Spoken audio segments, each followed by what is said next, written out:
तो आज हम डिस्कस करते हैं सीरीज कॉम्बिनेशन के अंदर करंट सेम क्यों हो जाता है। बेसिकली बहुत सारे बच्चों का डाउट होता है ये सीरीज कॉम्बिनेशन में करंट सेम क्यों हो जाता है। देखते हैं। देखो यहाँ पे रेजिस्टेंस हमने R1 एंड R2 यूज़ किया हुआ है। बेसिकली डाउट क्या होता है बच्चों का, रेजिस्टेंस हम यूज़ करते हैं जबकि रेजिस्टेंस का काम क्या है, वो करंट को अपोज करता है, करंट के मोशन को अपोज करता है बेसिकली। बच्चों के माइंड में क्या होता है, उनको ना ये चीज़ क्लियर ही नहीं होती कि रेजिस्टेंस यूज़ क्यों किया जाता है। फिर क्योंकि उनको ये लगता है कि जो रेजिस्टेंस यूज़ किया तो उसने ना करंट को एब्जॉर्ब कर लिया, बट ऐसा कुछ नहीं होता। जो रेजिस्टेंस है ये करंट को एब्जॉर्प्शन के लिए या फिर करंट को स्टॉप करने के लिए यूज़ नहीं किया जाता।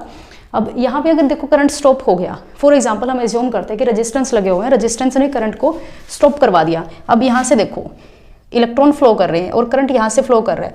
अब इलेक्ट्रॉन आए, इलेक्ट्रॉन अगर स्टॉप हो गए मीन्स यहाँ पे करंट इलेक्ट्रॉन इकट्ठा हो गए।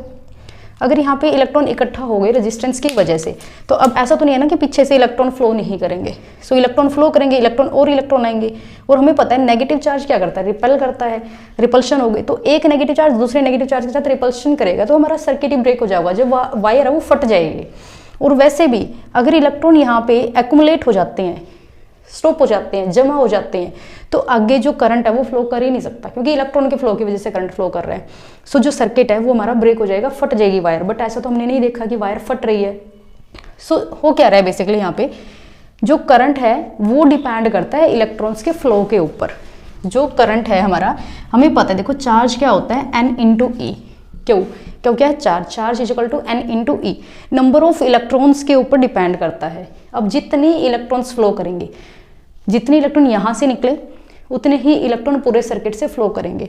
और जितने इलेक्ट्रॉन फ्लो करेंगे, बेसिकली चार्ज हमारा कंज्यूम नहीं हो रहा। अगर हमारा चार्ज कांस्टेंट है, चार्ज हमारा फिक्स है, तो करंट हमारा कैसे चेंज हो सकता है?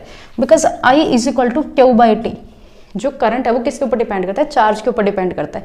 कितना चार्ज कितने यूनिट टाइम के अंदर से कहीं से भी ट्रेवल कर रहा है। चार्ज हमारा चेंज नहीं हो रहा है, चार्ज हमारा कांस्टेंट है। जितना चार्ज फ्लो यहाँ से बैटरी से जितने इलेक्ट्रॉन्स निकले हैं, जो रिएक्शन मिक्सचर रिएक्ट कर रहा है, जितने यहाँ से इलेक्ट्रॉन की प्रोडक्शन हुई उतने ही इलेक्ट्रॉन पूरे सर्किट के अंदर फ्लो कर रहे हैं। कोई भी करंट की वैल्यू कम नहीं होगी, यहाँ पे करंट इक्वल रहता है। इसीलिए सेम I करंट फ्लो करता है दोनों ही रेजिस्टेंस से। बट अगर हम बात करें पैरेलल कॉम्बिनेशन की, पैरेलल कॉम्बिनेशन में आपको पता है यहाँ से जो सर्किट है वो हमारा डिवाइड हो जाता है। ये हमारे पास R2 रेजिस्टेंस है। अगर ऐसा सिस्टम है तो अब आप खुद सोचो, यहाँ से अगर I करंट फ्लो कर रहा है, अब यहाँ पे भी I करंट गया। अब दो डायरेक्शन है, वहाँ जाए यहाँ जाए, दोनों ही वायर है, दोनों ही कंडक्टर है, दोनों ही करंट को कंडक्ट करवाएंगे। कुछ अमाउंट करंट की इस साइड चली जाती है और कुछ अमाउंट करंट की इस साइड चली जाती है। तो I1 करंट यहाँ फ्लो करेगा, I2 करंट यहाँ फ्लो करेगा। क्लियर? अगर हम दोनों को ऐड करेंगे, I1 प्लस I2 को ऐड करेंगे तो टोटल हमारे पास I करंट ही आएगा। क्लियर? I करंट ही आएगा।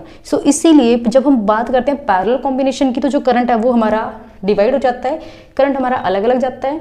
और अगर हम बात करते हैं सीरीज कॉम्बिनेशन की, तो करंट हमारा इक्वल ही जाता है दोनों रेजिस्टेंस के अंदर से। क्लियर?